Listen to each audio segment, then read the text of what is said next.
ஸ்ரீ குருபியோ நமக. அனைவருக்கும் நமஸ்காரம். கர்க்கடகம் எனப்படும் ஆடி மாதம் ராமாயண மாதமாக அனுஷ்டிக்கப்படுகிறது. இந்த ராமாயண மாதத்தில் வரும் காமிகா ஏகாதசி பிரம்மஹத்தி தோஷத்தையும் மேருமலை போன்ற பாவத்தையும் அழிக்கக்கூடிய நாள். வேண்டும் வரத்தை தந்து மங்களம் தரக்கூடியது இந்த ஏகாதசி நன்னாள். இந்த தினத்தில் நாம் சகல காரிய சித்தியும் சர்வ மங்களங்களையும் தரக்கூடிய ஸ்ரீ ராமகீதை பாராயணம் செய்யலாம். இதில் 62 ஸ்லோகங்கள் உள்ளன. ஸ்ரீ ராமபிரான் குருவாகவும் லக்ஷ்மண பகவான் சிஷ்யராகவும் இருந்து ஞான யோகத்தை பற்றி விரிவாக விளக்குவதாக அமைந்துள்ளது ராமகீதை. இது அத்தியாத்ம ராமாயணத்தின் உத்தரகாண்டத்தில் சிவபெருமானுக்கும் பார்வதி தேவிக்கும் இடையே நடந்த சம்வாதமாக அமைந்துள்ளது. இது குறிப்பாக மன அழுத்தத்தை குறைக்கும் மாமருந்தாக சொல்லப்படுகிறது. அனைத்து வேதங்களின் சாரத்தின் சுருக்கமாக அமைந்துள்ளது. மகத்தான வாழ்வியல் இதிகாசமாகவும் சொல்லப்படுகிறது. இதை ஒருவர் ஏகாதசியும் மற்றும் துவாதசியில் பாராயணம் செய்ய உயர் பலனை பெறலாம். மேலும் ஏகாதசி விரதம் இருந்து துவாதசி அன்று பாரணைக்கு முன் யார் ஒருவர் இந்த ராமகீதையை அகத்திக்கீரை செடியின் கீழ் பாராயணம் செய்கிறாரோ அவர் அந்த ஸ்ரீ ராமபிரானாகவே ஆவார். ராமனின் பாத நிழலை அடைவார் அப்படின்னு சொல்லப்படுறது. நாம் ஸ்லோகத்தை பார்க்கலாம். ஸ்ரீ ராமகீதா. ஸ்ரீ மகாதேவ உவாச்ச ततो जगन्मङ्गलमङ्गलात्मना विदाय रामायण कीर्तिमुत्तमां चचार पूर्वाचरितं रघुत्तमो राजर्षिवर्यैरभिसेवितं यथा सौमित्रिणा पृष्ठ उदारबुद्धिना रामः कथाः प्राह पुरातनी शुभा राज्ञः प्रमत्तस्य नृगस्य शापतो द्विजस्य तिर्यक्त्वमताह राघवः कदाचिदेकान्त उपस्थितं प्रभुं रामं रमालालितपादपङ्कजं सौमित्रिरासादितशुद्धभावनः प्रणम्य भक्त्या विनयान्वितो ब्रवीत् त्वं शुद्धबोधोऽसि हि सर्वदेहिनाम् आत्मस्य दीशोऽसि निराकृतिः स्वयं प्रतीयसे ज्ञानदृशां महामते पादाब्जभृङ्गाहितसङ्गसङ्गिनाम् अहं प्रपन्नोऽस्मि पदाम्बुजं प्रभो भवापवर्गं तव योगि भावितं यथाञ्जसा ज्ञानमपारवारिधिं सुखं तरिष्यामि तथानुषादि माम् श्रुत्वा स सौमित्रवचोऽखिलं तदा प्राह प्रपन्नार्तिहरः प्रसन्नदीः विज्ञानमज्ञानतमः प्रशान्तये श्रुतिप्रपन्नं क्षितिपालभूषणः. श्रीरामचन्द्र उवाच आदौ स्ववर्णाश्रमवर्णिता क्रिया कृत्वा समासादितशुद्धमानसः समाप्य तत्पूर्वमुपात साधनः समाश्रयेत् सद्गुरुमात्मलब्धये क्रिया श्रीरोद्भवहेतुरादृता प्रिया प्रियौ तौ भवतः सुरागिनः धर्मेतरौ तत्र पुनः शरीरकं पुनः क्रिया चक्रवदीर्यते भवः अज्ञानमेवास्य हि मूलकारणं तद्दानमेवात्र विदौ विधीयते विद्यैव तन्नाश विदौ पठीयसि न कर्म तज्जं स विरोधमीरितं नाज्ञानहानिर्न च रागसंशयो भवेत् ततः कर्म सदोषमुद्भवेत् ततः पुनः संसृतिरप्यवारिता तस्मात् बुधो ज्ञानविचारवान् भवेत् ननु क्रिया वेदमुखेन चोदिता तथैव विद्या पुरुषार्थसाधनम् कर्तव्यता प्राणभृतः प्रचोदिता विद्या सहायत्वमुपैति सा पुनः कर्मा कृतौ दोषमपि श्रुतिर्जगौ तस्मात् सदा कार्यमिदं मुमुक्षुणा ननु स्वतन्त्रा ध्रुवकार्यकारिणी विद्या न किञ्चिन्मनसाप्यपेक्षते न सत्यकार्योऽपि हि यद्वदध्वरः प्रकाङ्क्षते ज्ञानपि कारकादिकान् तथैव विद्या विदितः प्रकाशितैर्विशिष्यते कर्मभिरेव मुक्तये केचिद्वदन्तीति वितर्कवादिनस्तदप्यसदृष्टविरोधकारणात् देहाभिमानादभिवर्धते क्रिया विद्यागताहङ्कृतितः प्रसिद्ध्यति विशुद्धविज्ञानविरोचनाञ्चिता विद्यात्मवृत्तिश्चरमेति मन्यते उदेति कर्मा किल कारकादिभिर्निहन्ति विद्या किल कारकादिकम् तस्मात् त्यजेत् कार्यमशेषतः सुधीर्विद्याविरोधान्न समुच्चयो भवेत् आत्मानुसन्धानपरायणः सदा निवृत्त सर्वेन्द्रियवृत्तिगोचरः यावच्चारीरादिषु माययात्मदिस्तावद्विधेयो विधिवादकर्मणां नेतीति वाक्यैरखिलं निषिध्यत ज्ञात्वा परात्मानमतत्यजेत् क्रियाः यदा परात्मात्मविभेदभेदकं विज्ञानमात्मन्यवभाति भास्वरं तदैव माया प्रविलीयतेऽञ्जसा सकारकाकारणमात्मसंसृतेः श्रुतिप्रमाणाभिविनाशिता च सा कथं भविष्यत्यपि कार्यकारिणी विज्ञानमात्रादमलाद्वितीयत तस्मादविद्या न पुनर्भविष्यति यदि स्म नष्टा न पुनः प्रसूयते कर्ताहमस्येति मतिः कथं भवेत् तस्मात् स्वतन्त्रा न किमप्यपेक्षते विद्याविमोक्षाय विभाति केवला सा तैत्तिरीयश्रुतिराहसादरं न्यासं प्रशस्ता किल कर्मणां स्फुटं एतावदित्याह च वाजिनां श्रुतिर्ज्ञानं विमोक्षाय न कर्म साधनं विद्यासमत्वेन तु दर्शितस्त्वया क्रतुर्न दृष्टान्त उदाहृतः समः फलैः पृथक्त्वाद् बहुकारकैः क्रतुः संसाध्यते ज्ञानमतो विपर्ययम् सप्रत्यवायो ह्यहमित्यनात्मधीर् न तु तत्त्वदर्शिनः तस्मात् बुधैस्त्याज्यमविक्रियात्मभिर्विधानतः कर्म विधि प्रकाशितम् श्रद्धान्वितस्तत्त्वमसीति वाक्यतो गुरोः प्रसादादपि शुद्धमानसः विज्ञाय चैकात्म्यमतात्मजीवयोः सुखी भवेन्मेरुरिवा प्रकम्पनः आदौ पदार्थावगतिर्हि कारणं वाक्यार्थविज्ञानविधौ विधानतः तत्त्वं पदार्थौ परमात्मजीवका वसीति चैकात्म्यमतानयोर्भवेत् प्रत्यक्परोक्षादिविरोधमात्मनोर्विहाय सङ्गृह्य तयोश्चिदात्मतां संशोधितां लक्षणया च लक्षितां ज्ञात्वा स्वमात्मानमताद्वयो भवेत् एकात्मकत्वा जहति न संभवेत् तथा जहल्लक्षणता विरोधतः सोऽयं पदार्थाविवभागलक्षणा युज्येत तत्त्वं पदयोरदोषतः रसादिपञ्चीकृतभूतसम्भवम् भोगालयं दुःखसुखादिकर्मणां शरीरमाद्यन्तवदादिकर्मजं मायामयं स्थूलमुपाधिमात्मनः सूक्ष्मं मनोबुद्धिदशेन्द्रियैर्युतं प्राणैरपञ्चीकृतभूतसम्भवं भोक्तुः सुखादेरनुसाधनं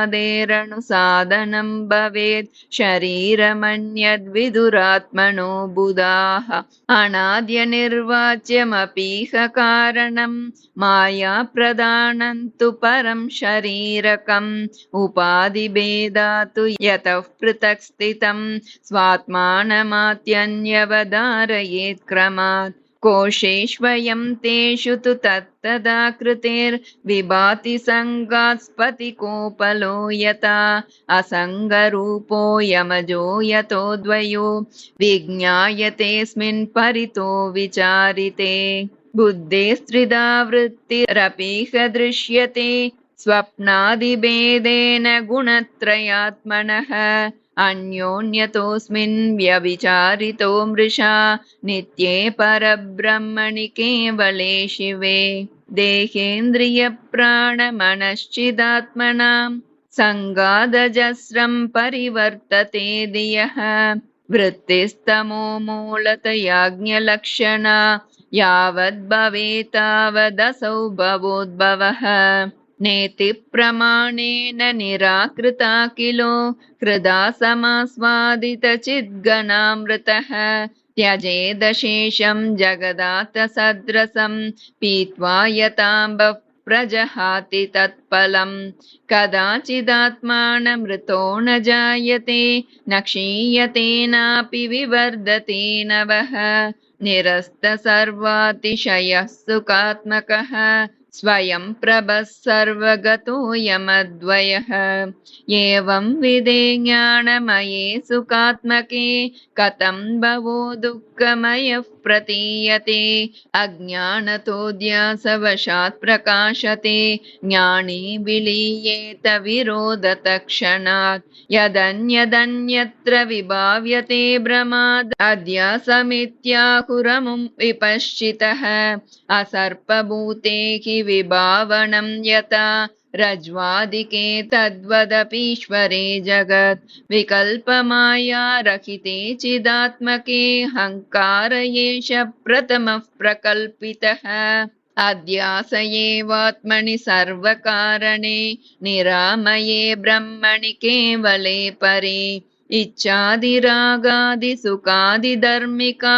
सदा धियः संसृतिकेतवः परे यस्मात् प्रसुप्तौ तदभावतः परः सुखस्वरूपेण विभाव्यते हि नः अनाद्य विद्योद्भवबुद्धिबिम्बितो जीवप्रकाशोऽयमितीर्यते चितः आत्मा धियः साक्षितया पृथक् स्थितो बुद्ध्या परिच्छिन्ना परः स एव हि चिद्बिम्बसाक्ष्यात्मधियां प्रसङ्गतस्त्वेकत्र वासादनलाक्तलोहवत् अन्योन्यमध्यासवशात् प्रतीयते जडा जडत्वं च चिदात्मचेतसो गुरोः सकाशादपि वेदवाक्यतः सञ्जातविद्यानुभवो निरीक्ष्यतम् स्वात्मानमात्मस्थमुपाधिवर्जितं त्यजेदशेषं जडमात्मगोचरं प्रकाशरूपोऽहमजोऽहमद्वयो असकृद्विभातोऽहमतीव निर्मलः विशुद्धविज्ञानगणो निरामयः सम्पूर्ण आनन्दमयोऽहमक्रियः सदैव मुक्तोऽहमचिन्त्य शक्तिमान् अतीन्द्रियज्ञानमविक्रियात्मकः अनन्तपारोऽहमहर्निशम्बुधैर्विभावितोऽहं हृदि वेदवादिभिः एवं सदात्मानमखण्डितात्मना विचारमाणस्य विशुद्धभावना हन्यादविद्यामचिरेण कारकै रसायनं यद्वदुपासितं रुजः विविक्त आसीन उपारतेन्द्रियो विनिर्जितात्मा विमलान्तराशयः विभावयेदेकमनन्यसाधनो विज्ञानदृक्केवल आत्मसंस्थितः विश्वं यदेतत्परमात्मदर्शनं विलापयेदात्मनि सर्वकारणे पूर्णाश्चिदानन्दमयोऽवतिष्ठते